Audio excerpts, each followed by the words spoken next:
Aujourd'hui, je vais vous présenter une petite fabrication que je viens de finir, un monopode arrière. Dans le but d'augmenter ma précision en tir, je me suis dit je testerai bien le monopode arrière parce que ça donne, habituellement je tire toujours juste au bipied, quoi. Et puis en regardant les prix, je me suis dit c'est vraiment cher. Je vais m'en fabriquer un, on va bien voir ce que ça donne. Alors pour environ 20 euros, quand on compte la matière première, la vue, la peinture, les deux trois petites bidouilles achetées sur AliExpress pour l'AVEC, j'ai réalisé un modèle. On va voir ce que ça donne. Il est plus particulièrement prévu pour ma Ruger en 22, mais vu qu'il est fabriqué avec une fixation Picatinny, il pourra aller sur d'autres bécanes. Mais je l'ai conçu pour la Ruger. J'espère qu'il ira bien dessus. Donc on va passer au montage des différentes pièces que j'ai usinées. Alors première étape,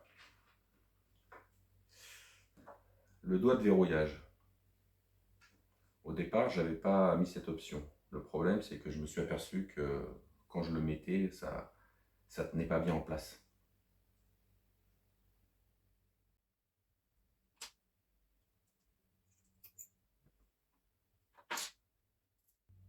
Maintenant, la petite vis qui sert de guide, celle-là, je ne compte pas la démonter, donc je vais la monter au frein de filet.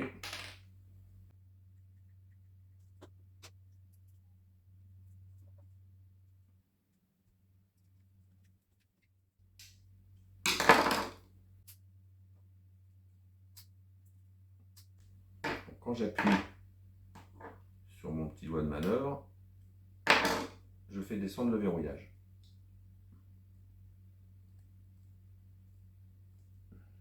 Très bien.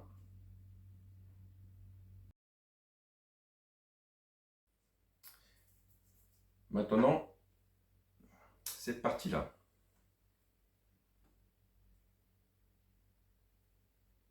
Il faut que je me rappelle dans quel sens ça monte. Comme ceci. Parfait. Je voulais un ajustement sec, avec très peu de jeu.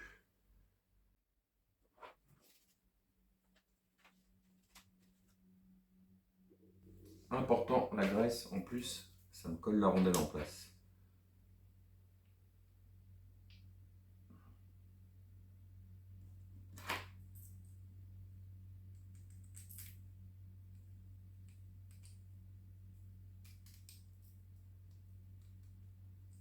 La première, c'est passé. Maintenant, la deuxième.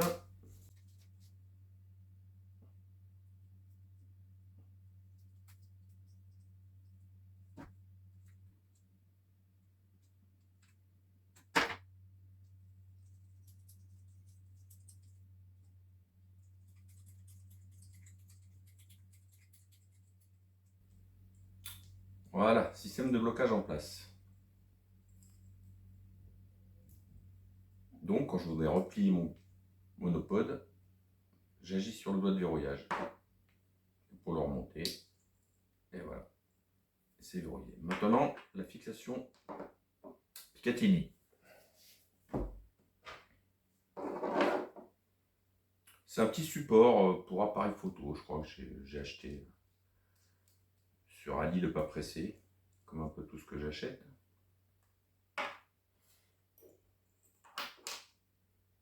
Et qui convenait parfaitement à ce dont j'avais besoin. Sinon, je l'aurais usiné, mais bon, ça valait quelques euros. C'était déjà tout fait, tout peint. Voilà, ça les ressort. Voilà.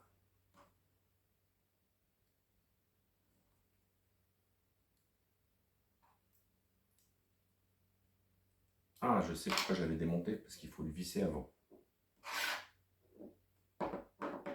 Alors ça vient ici. Et j'ai une petite vis dédiée, que je trouve plus. Si, c'est celle-là. Pareil, frein de filet, ça, je compte pas le redémonter. De toute façon, c'est du bleu, hein, donc ça reste démontable.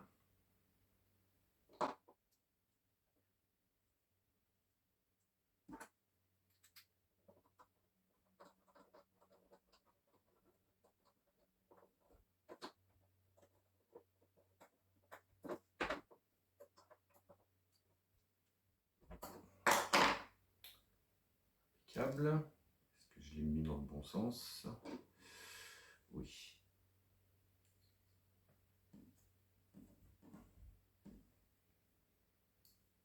Maintenant, la petite pince amovible.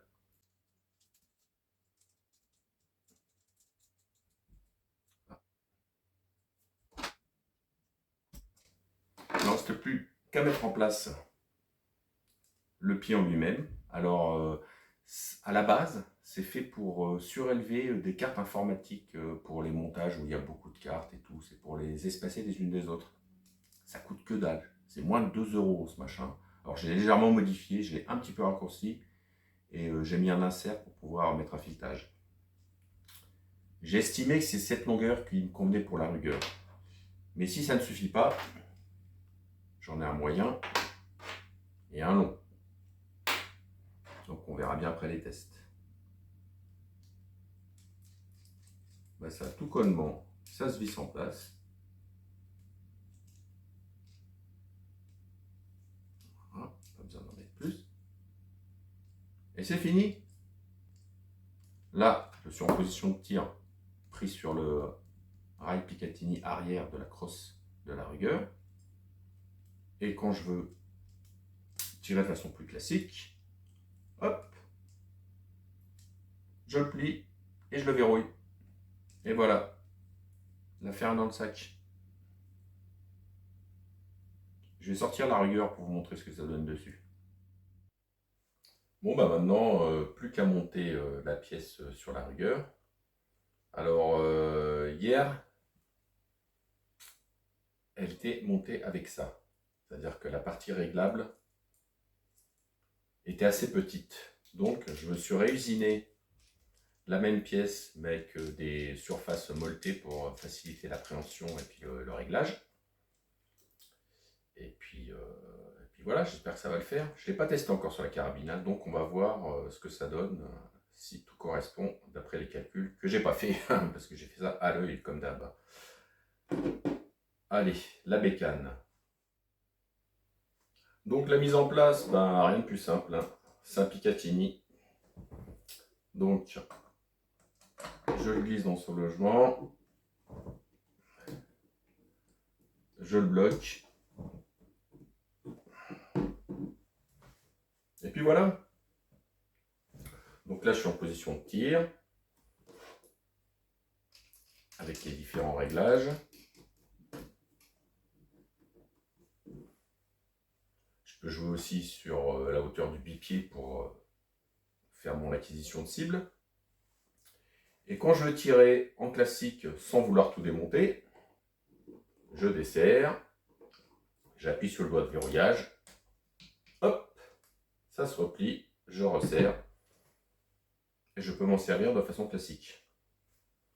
Ce qui était tout le but du jeu. Ah, verrouillé, bloqué. Donc plus qu'à aller au stand à 150 mètres lundi pour faire des tests. Mais là j'ai fait des petits tests en off, là, sans tirer, parce qu'à la maison c'est un peu compliqué pour tirer, surtout qu'il y a du monde en ce moment. C'est super stable, hein.